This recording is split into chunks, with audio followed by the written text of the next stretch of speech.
Hey guys, Blue Bear Crypto back with another video, and today we're going through the Avalon Nano 3. I got mine with the power supply that comes with it. Nice bit of kit. I wanted like a Bitcoin lottery miner, so that was the play with this one. It's not something that you use to like pool mine. In my opinion, it's more of a lottery miner where you solo mine, and you've got a very, very small chance of hitting a Bitcoin block. And it's like you pay the upfront $129 or however much it is at the time. Then you're just paying for electricity, and the electricity that you pay is basically a ticket for every 10 minutes. And if you win, you get a nice chunk of either Bitcoin or Bitcoin Cash, whichever one you want to go for. So I've decided I'm going to go with Bitcoin Cash. I'd love the idea of hitting a block on Bitcoin with 4 terahash, but in reality, it's probably not going to happen. So because I'm doing this for a long-term thing, I want to try and give myself the best odds possible. It's just a brief overview of Bitcoin Cash, what it's doing at the moment, back at April the 5th this year. So we hit almost 700. Currently hovering just under 500. The reason why I've gone with Bitcoin Cash, pretty simple. There's a lot more probability that you're going to hit a block on Bitcoin Cash than there is Bitcoin. Let's go through the numbers. So if I was mining Bitcoin with the Nano 3, you've got a 1 in 141,820,000 chance per block. And that's every 10 minutes. And then that means per hour, it goes down to 1 in 23,636,666 per block, and then over the day that goes down to 984,861 per year. That is a chance of 2,698 to 1 per year. In a century, so 100 years, you've got a 1 in 27 chance of hitting a block. I don't know about you guys, but I'm not planning to be here for another 100 years. So let's try and find something with a bit more of a realistic approach.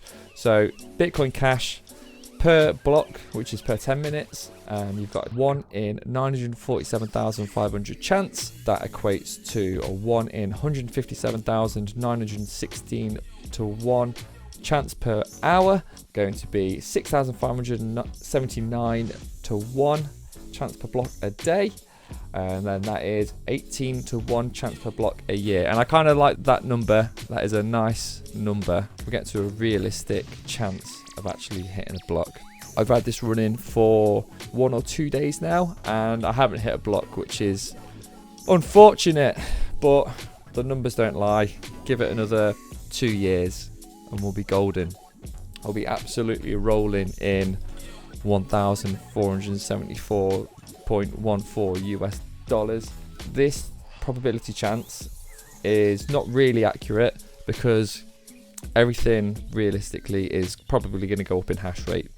So the way that I've worked this out, and I think this is right, is the current hash rate of the coin that you're looking at. So the current hash rate of Bitcoin divided by your hash rate, which for the Avalon Nano is 4 terahash. But obviously the hash rate's going up. So as the hash rate goes up, your chance goes down because there's more people to share the rewards with. So for the solo mining pool, I'm currently using 2 miners. I just use this one because 2 miners are just an easy pool. No sign-ups, everything's simple. You can make changes quite easily. 2 miners is what I'm going to stick with at the moment. If I find any others which are better for solo mining, then I will probably move over to them. I don't think realistically it's going to make much of a difference unless the pool fee is a lot higher on one pool compared to the other. My luck's currently 0. Not a big fan of that. That will only go up if I hit a block. Yeah, we might be waiting a little while for it. The cost to run the Avalon Nano with the power supply that comes on board. So for me, on average, the power that I take from the grid, and this isn't including solar power, which I get, and also stored battery power for cheaper rates, I'm currently paying 13.99p per kilowatt, 0.1777 USD or 17.77 cents. And per day, the Avalon Nano costs me 46p to run, and that equates to 58 cents USD per month, £13.80 per month, and that is $17.53, and per year is £167.90p, and that is $213.24. I would say compared to like a KS0 Pro, which they just get hot, but I feel like they don't blow the air anywhere. It just radiates the heat outwards. It doesn't feel like it heats a room up. It's basically just like a little radiator that doesn't stretch its heat very far. The fans in the Avalon Nano do seem to push the air across the room, so I think it is a really good heater, which is what it's supposed to be designed for. It's like just a home heater. It's very quiet as well. I'd say it's more quiet than the KS0 Pro. So that's nice. It does get hot. I don't think it's too uncomfortable. So 45 degrees is probably the output temperature, I'm guessing, and 90 degrees is probably the temperature of the internals, I believe. Avalon Nano seems to think that between 40 and 60 is the air outlet temperature. Let's say the decibel reading's pretty accurate. It is very quiet. For the power consumption, my device is using 136 or 137 watts. So that's not too bad.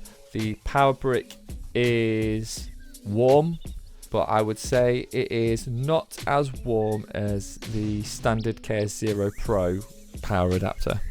Overall, I think the Avalon Nano is a decent little bit of kit. It's a little bit better than those lottery miners that you get, where it's just like a little USB plug or just a tiny little device, but it's also not to the point where it's so powerful that it's noisy and just a bit disruptive if you wanted it as an actual home heater.